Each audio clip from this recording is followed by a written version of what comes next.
सबसे पहले आप सभी दर्शकों को मेरा नमस्कार। मैं हूं विमलेश कुमार और आप देख रहे हैं नंबर 1 भारत। आज के इस वीडियो में मैं आप लोगों को पूर्णिया के निर्दलीय सांसद पप्पू यादव, जो कि पूरे देश में एक चर्चा का विषय बने हुए हैं, बार बार उनको लॉरेंस बिश्नोई गैंग के द्वारा धमकी दिया जा रहा है और आखिर इस पे सिर्फ और सिर्फ पप्पू यादव को इतना ज्यादा क्यों टारगेट किया जा रहा कि ये जो है पूरा देश में चर्चा का विषय बन गया। इस पे मैं आप लोगों को चर्चा करके बताने के लिए जा रहा हूं कि आखिर आप सभी सोचते होंगे कि आखिर पप्पू यादव जो पूर्णिया के निर्दलीय सांसद हैं, उनको बार बार धमकी दिया जा रहा है और पप्पू यादव जो है वह कुछ नहीं कर पा रहे हैं, कुछ नहीं बोल पा रहे हैं और लोगों को ऐसा लगता है कि पप्पू यादव जो है वो डर गए। लोग कहते हैं कि पप्पू यादव डर गए। ये सवाल सबके मन में। मैं इस वीडियो में इस सवाल का जवाब आप लोगों को देने के लिए जा रहा हूं। इधर कुछ दिन पहले भी एक बार फिर से पप्पू यादव को बाय पोस्ट, स्पीड पोस्ट के द्वारा जो है धमकियां दी जा चुकी है और वह भी सुपौल का जो है युवक है और वो जो है उसको धमकी पप्पू यादव जी को दे रहे हैं। उसका कहना है कि पूर्णिया का जो आपका ऑफिस है अर्जुन भवन, उसको मैं जो है उड़ा दूंगा। अर्जुन भवन को उड़ाने की बात कहा जा रहा है, आपका जो ऑफिस है उसको उड़ा देंगे,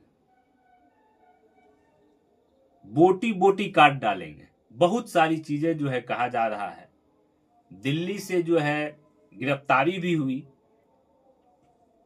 पप्पू यादव ने सिक्योरिटी की मांग की, गृह मंत्री से भी आग्रह किया कि हमको सिक्योरिटी दीजिए। कहीं से सिक्योरिटी देने की बात, Z+ देने की बात जो पप्पू यादव जी ने कहे, उस पर जो है कोई ध्यान नहीं दिया गया, यानी सिक्योरिटी जो है वह नहीं मिली। उसके बाद पप्पू यादव जो है काफी गुस्से में आ जाते हैं और वो कहते हैं कि मुझे कोई भी सिक्योरिटी की आवश्यकता नहीं है, बिल्कुल सिक्योरिटी की आवश्यकता नहीं है। हमारे जो लोग हैं, हमारे साथ रहने वाले लोग हैं, जो जनता है वह हमारी रक्षा कर लेगी। तो ये सारी बातें पप्पू यादव जो है वो फिर कहते हैं जब उनको सुरक्षा नहीं मिलती है। तो बहुत सारे लोग ये भी कह रहे हैं कि भाई सुरक्षा लेने के लिए पप्पू यादव जो है ये सब ड्रामा कर रहे हैं। पप्पू यादव डर गए तो भाई पप्पू यादव अगर डर गए तो पप्पू यादव धमकी, ऑडियो के द्वारा जो धमकी दिया गया था, उस धमकी के बाद फिर बंबई कैसे चले जाते हैं सलमान खान से मिलने के लिए और बंबई में जो हत्या हुई उसके बेटे से मिलने के लिए कैसे चले गए। हालांकि सलमान खान बिजी होने के कारण, बहुत अधिक व्यस्तता के कारण जो है पप्पू यादव से नहीं मिल पाए। वो भी बातें जो है पप्पू यादव ने बताने का काम किया।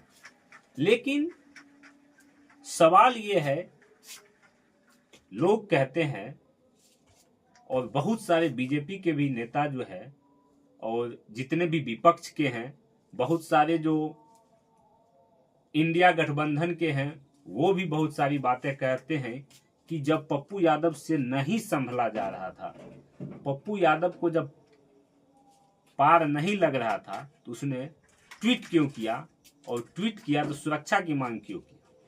देखिए पप्पू यादव जो है, आप सबों को मैं बता दूं, पप्पू यादव किसी से डरने वाले नहीं हैं। ये जो लोग सोच रहे हैं कि वे डर गए, ऐसी कोई बात है नहीं। आप याद कीजिए, वह 90 का दशक, जिस समय छोटा राजन जैसे जो है लोगों का जो है पूरा भारत में दबदबा चल रहा था, कैसे कैसे उस समय में जो है अपराधी, बंबई में जो है पप्पू यादव का नाम आया था कि हवाई जहाज से 147 की एक खेप ही उतार दी गई। और वह दिन याद कीजिए, 90 का दशक याद कीजिए, जब आनंद मोहन, अनंत सिंह जैसे बाहुबली खुलेआम हथियारों की नुमाइश करते थे, खुलेआम हथियारों की नुमाइश होती थी। उस समय बिहार ही नहीं पूरे देश में पप्पू यादव, और खास करके मैं बता दूं कि बिहार में पप्पू यादव के सामने कोई टिकने वाला नहीं था, कि कोई भी नहीं टिक पाया। और पूर्णिया के विधायक अजीत सरकार के हत्या में भी पप्पू यादव का नाम आया था, और वह पप्पू यादव अभी तक है। 90 के दशक की में क्या स्थिति थी, अभी तो लोग जो लॉरेंस बिश्नोई की बात आप कह रहे हैं, लॉरेंस बिश्नोई गैंग जो है वह चोरी छुपे धमकियां देता है, चोरी छुपे हथियार लेकर के चोरी छुपे ही हत्या भी करता है। लेकिन वह जो दौर था, 90 का जो दौर था, उस समय में खुलेआम हथियार लेकर के जो है हथियारों की नुमाइश की जाती थी, खुलेआम हत्या पे हत्या हो रहा था। जब उस समय पप्पू यादव का कोई कुछ नहीं बिगाड़ पाया और उस समय पप्पू यादव नहीं डरे, तो क्या आपको लगता है कि पप्पू यादव आज के दिन में डर गए हैं? मैं आपको बता दूं, पप्पू यादव बिल्कुल नहीं डरे हैं। जो बात है ओरिजिनल वो मैं आपको बताता हूं कि पप्पू यादव बिल्कुल डरे नहीं हैं। वो इसीलिए अपने शब्दों को उस हिसाब से जो है धमकी देने वालों को, इसीलिए मर्यादित भाषा का उपयोग करते हैं, मर्यादित टाइप से वो बोलते हैं जब उनको धमकी आता है। हालांकि इधर कुछ दिनों से जो धमकी आया है, तो पप्पू यादव ने भी कहा है, जैसे कि नेपाल से आया धमकी, तो उसने कहा कि बोलो तुम कहां हो वहीं मैं आ जाता हूं। तो बहुत जगह से जो है पप्पू यादव को धमकी आ रहा है, मलेशिया से भी धमकी आ रहा है, देश में कई जगह से धमकी आ रहा है। तो पप्पू यादव इसीलिए मर्यादित भाषा का उपयोग कर रहे हैं, मर्यादित टाइप से बोल रहे हैं। वो लॉरेंस बिश्नोई जो है वह गुजरात के साबरमती जेल में बंद है, और वहां से वो गैंग कोऑपरेट कर रहा है, और पूरा का पूरा भारत का जो सिस्टम है उसको जो है वो फेल्यूर करके हत्या पे हत्या जो है वो करता जा रहा है। इसके लिए हमारा भारत, हमारे भारत के जो गृह मंत्री हैं, हमारे देश के जो प्रधानमंत्री हैं, वो लोग आखिर क्या कुछ कर रहे हैं, प्रशासन क्या कर रही है। पप्पू यादव ने कहा था कि अगर हमको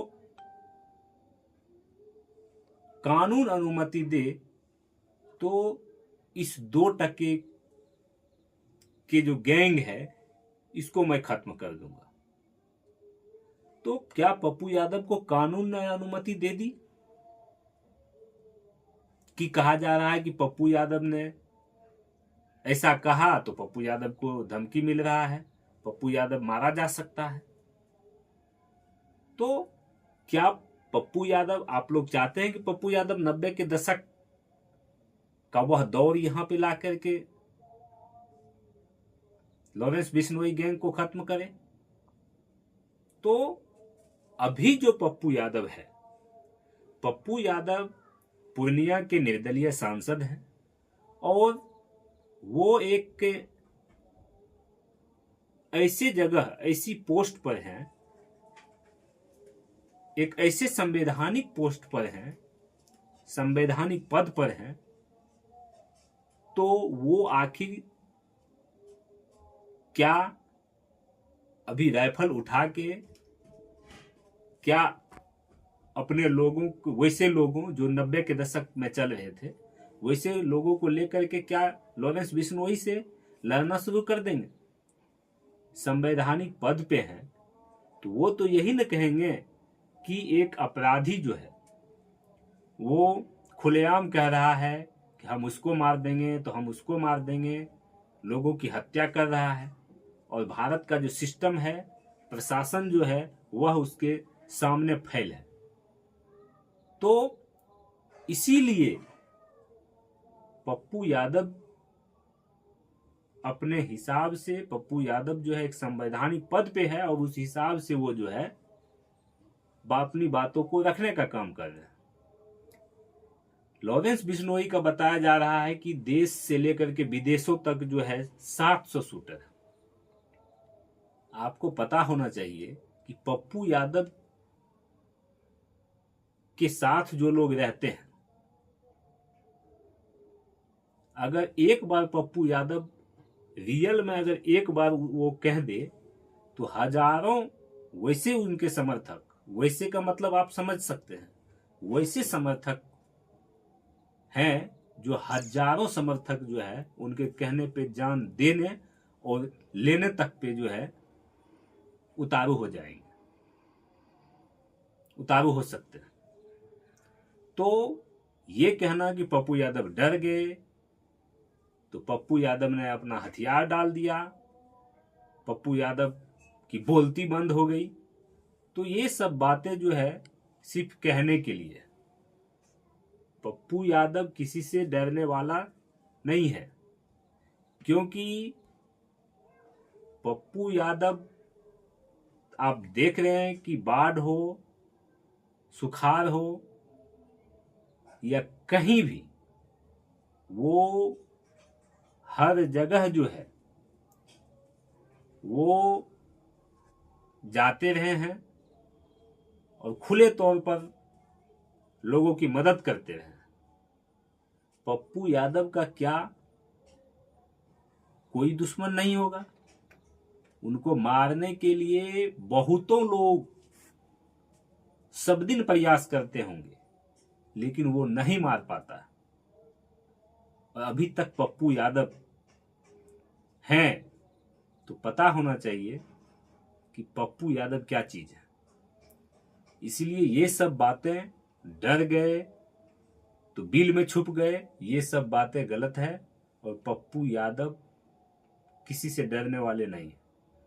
आपने देखा कि निर्दलीय उम्मीदवार के तौर पे पूरे भारत के पक्ष से लेकर के विपक्ष तक सब ने पूर्णिया में कैंप किया, लेकिन पूर्णिया से निर्दलीय वो जीत करके आए। क्या वैसे निर्दलीय जीत करके आ गए?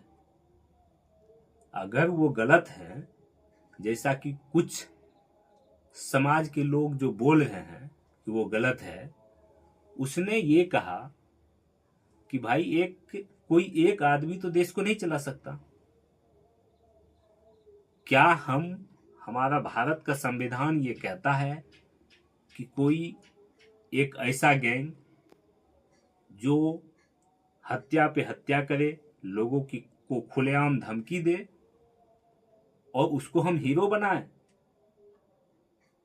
इसी कारण से पप्पू यादव ने वो ट्वीट किया और उसके बाद भी पप्पू यादव को जहां मर्जी वहां आप देख सकते हैं, धमकी मिलने के बाद भी झारखंड में मोटरसाइकिल से भी वो रैलियां करते हैं, चुनाव प्रचार करते हैं। तो इसीलिए ऐसी कोई बात नहीं है कि पप्पू यादव डर गए। इसीलिए आप लोग ये सोचना बंद कर दीजिए कि पप्पू यादव डर गए, ऐसा कोई बात नहीं है। वो आदमी डेली मरता है। जो कोरोना में नहीं डरा, सब नेता जो है अपने अपने घर में जो है बंद हो गए थे, किसी से मिल नहीं रहे थे, जब वो उस समय में नहीं डरा तो आपको लगता है कि वो मौत से डरते भी हैं? तो ये बहुत गलत बात है, ऐसा कुछ है नहीं। तो इस वीडियो के माध्यम से मैंने आपको बताया कि देखिए, ये पप्पू यादव जी ऐसे नहीं है कि वो किसी से डरने वाले हैं। उसका कहना है कि हम संविधान के हिसाब से चलते हैं और हमारे देश में संविधान के हिसाब से ही कोई सरकार काम करेगी, नो कि एक गैंग चलाने वाला जो कहेगा वह होगा। संविधान है और संविधान के हिसाब से ही देश चलेगा। न्याय के लिए न्यायपालिका है, वो न्याय करती है। किसी गैंग को जो है हम सपोर्ट नहीं करेंगे। अगर किसी की कोई हत्या करता है तो हम उसका विरोध करेंगे। तो ये कहां से गलत बात हो गई? कहां से एक समुदाय की बात हो गई? तो जो लोग भी ऐसा कर रहे हैं वो अपनी राजनीतिक हित के लिए कर रहे हैं। तो इसीलिए मैं कहना चाहूंगा पप्पू यादव जी किसी से डरते नहीं हैं, किसी से डरने वाली बात रियल में है भी नहीं। तो आप लोग इन सभी बातों को लेकर के मत चलिए कि वो डर गए तो उनको धमकी मिल गई, तो उनको पूर्णिया का जो है अर्जुन भवन उड़ाने की बात हो गई, तो उनका जो है रेकी किया गया तो वो उनको मारने में सफल हो जाएंगे। पप्पू यादव तो डेली अपना जो है टाइम लाइन सेट करते हैं, अपना टाइम बताते हैं कि हम यहाँ जा रहे हैं, कल वहाँ जा रहे हैं। बिल्कुल उनका टाइम जो है सबके सामने होता है। तो ऐसी कोई बात नहीं है। इस वीडियो के माध्यम से मैंने आपको सारी चीजें, सारे सवालों का जवाब जो है दे दिया है। समझने वाला जो है समझ जाएगा और जो बेवकूफ होगा वह क्या ही समझेगा। तो आप लोग को अगर हमारा वीडियो जो है अच्छा लगा हो तो वीडियो को आप लोग लाइक कीजिए। कमेंट बॉक्स में अपनी अपनी राय आप लोग दे सकते हैं कि आप लोगों क्या कुछ सोच रहे हैं, आप लोगों को क्या कुछ लग रहा है। और अगर वीडियो को आप लोग चाहते हैं कि अधिक से अधिक लोगों के पास जो है ये जानकारी पहुंचे, तो आप लोग वीडियो को अधिक से अधिक शेयर कीजिए, लाइक कर लीजिए, चैनल को सब्सक्राइब कर लीजिए, बेल आइकन को प्रेस कीजिए, वीडियो को अधिक से अधिक शेयर कीजिए। और अगर आप हमारे फेसबुक पेज को देख रहे हैं तो फेसबुक पेज को लाइक कीजिए, फॉलो कीजिए, शेयर कर दीजिए। धन्यवाद। जय हिंद, जय भारत।